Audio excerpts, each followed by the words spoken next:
name is Elena O'Curry.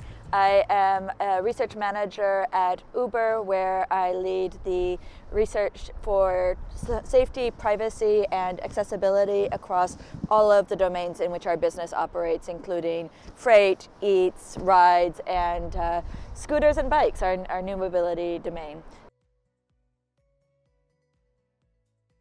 I spent about a year and a half as head of research at Alt School, which was an education technology startup that was a bit unique in that it had both a technology platform and that we actually operated physical school. We had to measure out like how much time were we actually saving teachers. We had done some self-reporting in the past, asking teachers how much time do you think you spend, in the classroom, in preparation, in communication with parents, and we didn't really have any satisfactory answers or anything that was consistent.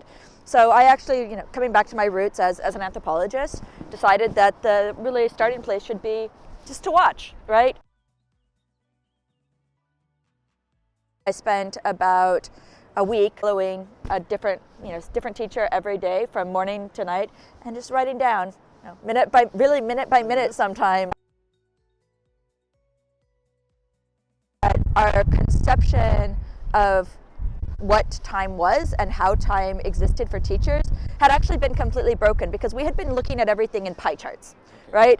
Like 20% of the teacher's time spent on this and 12% of a teacher's time spent on this. What we didn't really understand is that this time spent was not in these nice concrete chunks, and it was really hard for teachers to have consistent good blocks of time where they could engage in the work of teaching. We asked teachers to tell us through a Slack bot every day when they were doing something that they thought was just useless. We created this list of robot tasks and we took the top 10 and we said, okay, these are the things that technology should be able to do. And we started creating just like a separate classroom administration tool that was just very simple, like do this. I think the teachers really appreciated it because they were always feeling like their attention was torn between a dozen different things. And what they wanted to be doing, what any educator wants to be doing, is to be engaged in the act of education.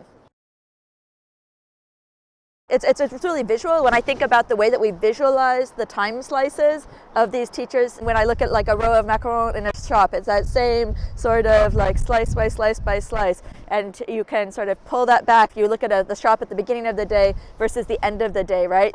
Longitudinal studies, whether the length of time that you're looking at is a day or a week or a year, are something that we've sort of like used to be a very important part of ethnographic research and of user research in general, but it's sort of a technique that we have like left behind in our rush for getting everything done as quickly as possible and as agile as possible.